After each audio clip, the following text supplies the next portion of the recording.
The knives are out on Colorado as fear grips the Pacific coast. For those who never believed that it was possible, well, they're starting to believe. Welcome to episode 276 of College Football's Peek Around the Corner with your host, Greg Pflugar. We cover everything in college football because we love everything in college football. And if you do as well, if you need just a little bit of extra college football content to get you through the days, to get you through the nights, subscribe to our ever-growing channel. Smash that like button if you like our content. Share the video with your family and friends. Let's not waste any more time.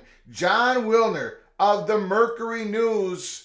Pac-12 survival, Colorado's conundrum, and the unique challenge of a Boulder existence. The Buffaloes seem academically tethered to the West Coast, but their athletic past is tied to Texas. One event, two athletic directors, and an immeasurable difference in public commitments encapsulated the Pac-12's wobbly present. So he went there. At least he's saying the Pac-12's present is wobbly. You can read the whole article. We provide a link in the description. There was Utah's Mark Harlan sharing the main stage with Commissioner George Kliavkoff last week at the preseason media extravaganza in Las Vegas. Harlan fielded questions from the reporters and in the process doubled down on Utah's allegiance. Our words and actions speak for themselves, he said. We are proud members of this conference, he said. A few hours later, Colorado's Rick George took the same stage for a 15-minute panel discussion on the college football playoff, then declined to take questions as he scurried out through the rear exit. I've got a flight to catch, he said.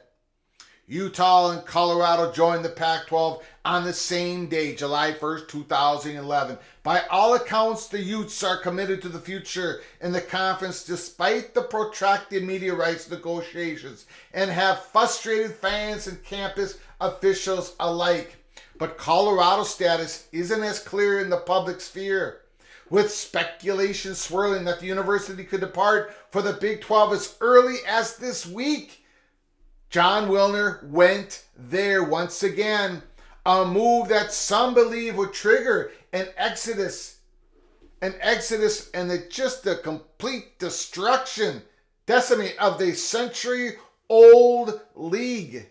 Would the Buffaloes leave for the Big 12? Now, I don't understand this paragraph.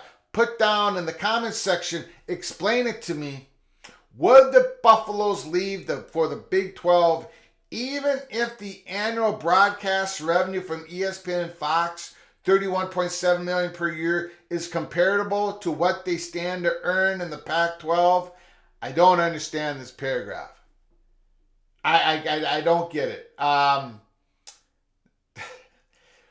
Let's just see what the number is. Let's see what type of visibility is that the Pac-12 would get in their media deal that everybody's been waiting on for a year. I don't understand this paragraph. I'm perplexed by it. We'll continue on. Would they accept an invitation for the Big 12 before seeing an official offer on the table in the Pac-12? They would like to. I will answer that question, Mr. Wilner. Colorado would like to see the real numbers if they ever get presented to them. So would some other schools in the Pac-12. You yourself, Jon Wilner, said there was a drop-dead date of July 21st that has come and gone. Of course the presidents want to see the real numbers. It's been too long. Back to the article. The hotline won't claim to know how the saga within the saga will end or when will it end. And that we all can agree on. Instead, this exercise is intended to illuminate the issues at the heart of Colorado's decision. Issues that are as unique as Colorado's geography. Now he's trying to, look, I see this as trying to isolate Colorado. They have a unique position in the Pac-12. Their decision may be a little bit different than everybody else. Of course, everybody is different. But the story is that the Pac-12 has not been able to get a real comprehensive media deal in front of DeStefano and the other Pac-12 chancellors and presidents. That's the story, not Colorado's uniqueness. Back to the article. For all the uncertainty, three things are apparent. Number one, realignment rumors and grapevine position move in lockstep. The closer your position to the front lines of college football, the space occupied by fans, media, coaches, and even athletic directors, the more fervent the speculation that Colorado is prepared to leave the Pac-12. But reverse course and head toward the ivory towers, where Colorado's Chancellor Phil DeStefano and his 9 colleagues are in regular discussions about the Pac-12 future, and the noise seems to subside. Okay? There's a lot there to take in.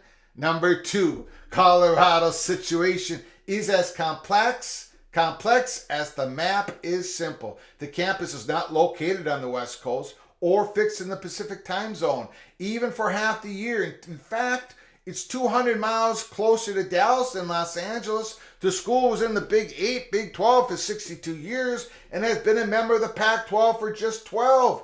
Yet in vibe, culture, and politics, Boulder's more California than Texas, more West Coast than the Southern Plains. Number 3, Colorado's identity is at stake in realignment. But which identity? The decision to remain in the Pac-12 or return to the Big 12 illuminates the university's quest to define itself athletically and academically. What's best for one might not be best for the other. Athletically, a connection to Texas, to a greater extent than even California, is necessary for Colorado's football recruiting, and there are more blue chip prospects in the former than the latter. 63 per year in Texas compared to 33 annually in California. The power structure within Boulder reflects the potential for a Big 12 lean as well. Coach Deion Sanders, who has transformed the Buffalo's national profile since his appointment last winter, views the Lone Star State as imperative. Meanwhile, the Chancellor, DeStefano, Athletic Director George are nearing retirement. Their legacies are at stake. Will they be swayed by Sanders? What are their priorities? What are their loyalties? How deep are their scars from the Pac-12's many missteps under former Commissioner Larry Scott? But when it comes to issues that impact the university in totality, including both the source and mouth of Colorado's enrollment pipeline, the school seems more suited for the West Coast. Once the source, Colorado welcomed 36,000 students in the fall of 2022, and slightly more than half, 56%, were in-state residents. The outstate student population tilts heavily to California. We've been talking about this at Peak Around the Corner since the start of the saga. There's no question about it. That is true. The Golden State is Colorado's golden ticket. Hello, full cost tuition, and accounts for 10% of the school's total enrollment. There are 3 times as many students from California as those from Texas. The mouth. Colorado has approximately 300,000 living alumni, according to the university. About 50% reside in Colorado, while the out-of-state alumni base tilts substantially to Northern and Southern California, specifically in the West Coast generally. There are more alumni in San Francisco than Colorado Springs, more in Seattle than Dallas. Donations to the athletic department from California increased 903% from Colorado's first 4 seasons in the Pac-12. The Boulder Daily Camera reported in 2015. Where we play is taking us to where our people are, George said at the time. A dozen years after Colorado shifted its center of gravity from Texas to California, speculation is rampant that the Buffaloes will reverse course. In that time, they have 0 Pac-12 football titles, just 2 bowl appearances, and a winning percentage of 26.2 in conference games. Are there struggles on the field related to conference affiliation? Many people say that Nebraska's problem has to do with conference affiliation, right? Questionable coaching hires and resources available. Would the Buffaloes have performed any better in the Big 12 over the past decade? Their final chapter in that league in the mid to late 2000s was littered with defeat as well. The knives are out on Colorado. Athletically, the school feels forever adrift. No textbook Big 12, but not classic Pac-12. Another knife. Relying upon the Southern Plains and the West Coast for roster building. Tied to athletic past in a Texas-based league into its institutional presence in the California Centric Conference. And here's the money shot. Here is the last knife put into the back to the solar plexus of Colorado by Jon Wilner, Mercury News. Contiguous to 2 Power 5 leagues, but ideally built, it seems, for none. Holy smokes.